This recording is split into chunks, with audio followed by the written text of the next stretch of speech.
Kalau tanda-tanda umum orang yang terkena sihir adalah insiraful insan an ahlihi wa muhibbihi wa tabaddala al-hubbu bughdan. Ya. Di antara ciri umum orang yang terkena sihir adalah berpalingnya manusia dari keluarga dan orang-orang yang dia sayangi. Ya. Wa tabaddala al-hubbu bughdan. Kemudian rasa kasih sayang, rasa cinta tiba-tiba berganti menjadi kebencian. Was-shadaqatul adawah. Dan juga rasa pertemanan, persahabatan tiba-tiba menjadi permusuhan. Wa fi hadzal ma'na qauluhu ta'ala, dan ini adalah makna dari firman-Nya Allah Subhanahu wa taala, fayata'allamuna minhuma ma yufarriquna bihi bainal mar'i wa zawji. Maka mereka para penyihir belajar dari Harut dan Marut, ma yufarriqun, sesuatu yang dapat memisahkan antara seseorang dengan pasangannya. Al-Baqarah ayat 102. Insiraful insan an zaujatih, berpalingnya seseorang dari pasangannya, baik dari suaminya atau dari istrinya. Wa adamu muqaddaratihi ala muasyaratiha, dan tidak bisa menggaulinya. Yang laki-laki dibuat impoten, yang perempuan dirobot sehingga tidak bisa, kakinya tidak bisa buka. Ini ada dan pernah kita tangani kasus seperti ini. Mohon maaf, ketika mau didatangi suaminya, kaki itu udah kayak kaki bangku, keras kayak kayu, nggak bisa dibuka. Ya, yas'urul mashhur wa ka'annahu madfu'un biqaulin aw fi'lin bighairi iradatihi wa ghaliban ma yandamu ala ma fa'al. Orang yang terkena sihir akan dikuasai mulutnya, ucapannya, perbuatannya tanpa kontrol dari dirinya. Wa ghaliban ma yandamu ala ma fa'al. Dan kebanyakan yang perkataan, perbuatan yang menjadikan dia menyesal setelah melakukan hal tersebut. Makanya kalau orang terkena sihir atau terkena ain, sebenarnya semuanya sama. Kuncinya sama. Pegang pusat kendali, pegang pusat komando yang ada pada diri kita sendiri atau diri Anda sendiri kalau mau sembuh. Ya, jangan terobsesi menjadi orang yang selalu kena gangguan sihir. Katakan, aku ini kuat, setan lemah. Kenapa setan seakan kuat? Karena mungkin diriku yang menjadikan mereka seakan-akan kuat. Makanya pegang pusat komando yang menjadi titik kesadaran Anda. Insya Allah gangguan macam apapun akan Allah lemahkan. Ya, jangan sampai karena emosi sesaat yang dibuat para setan jadi nyesal seumur hidup. Ru'yatul manamat allati ya'ti ta'biruha min alamin bitakbiri biwujudi sihra. Ini dia.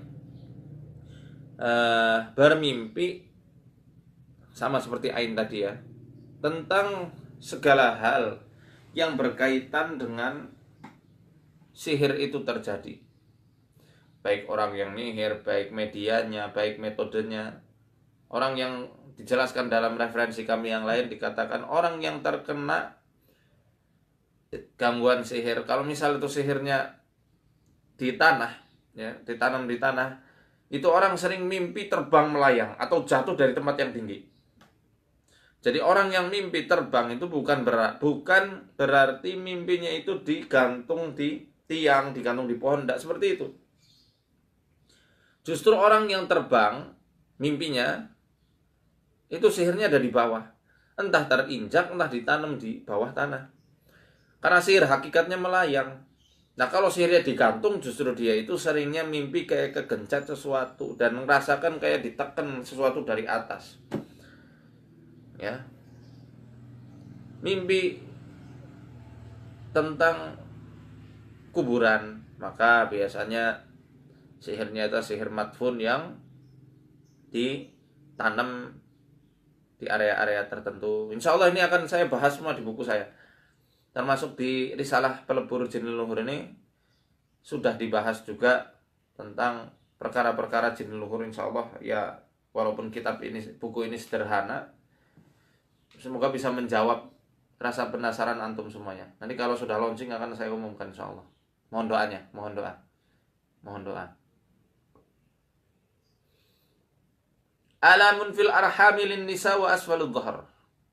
Merasakan sakit pada rahim bagi wanita serta di bagian punggung bawah. Nah, ini ciri umum. Beda sama ain ya. Kalau ain sakitnya tadinya di atas, ketika diruqyah pindah bawah. Nah, kalau sihir dari awal mula dia sakit sudah dari bawah duluan. Dari bawah duluan ya sakitnya, bawah punggung ya, di pinggangnya.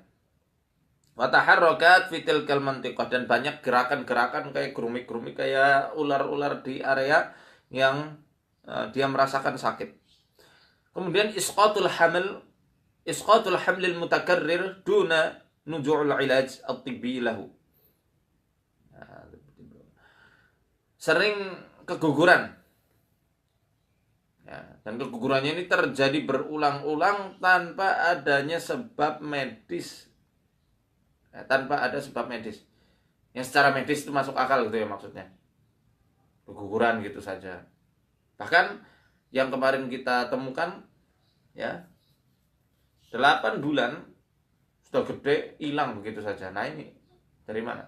Ya sihir. Yang main di situ sudah sihir, bukan sekedar ain lagi. Bukan ain, mohon maaf. Bukan ain tapi sihir.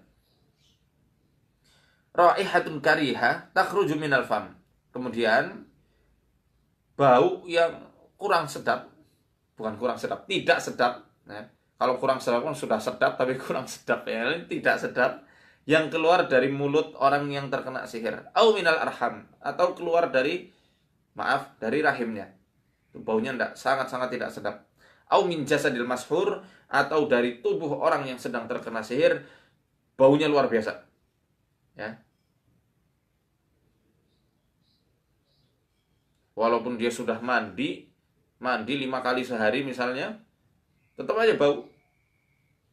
Ya karena yang ngikutin itu biasanya khodam-khodam yang diambil dari ritual-ritual yang najis, ya, ritual-ritual yang kotor, baik menggunakan darah haid, baik menggunakan kotoran manusia, air kencing, atau ditaruh di tempat-tempat sampah yang baunya itu busuk, dan akhirnya timbul di badan orang yang terkena sihir. Gunanya supaya dijauhi oleh suaminya, dijauhi oleh istrinya, dijauhi oleh orang-orang di sekitarnya. Dibuat bau. Ya. Terus apa solusinya dong kalau bau seperti itu? Diruqyah. Diruqyah dan disauna. Disauna dengan menggunakan bahan-bahan yang alami. Ya, daun jeruk, daun kunyit, ya, jahe, serai, kayu secang, dan lain-lain.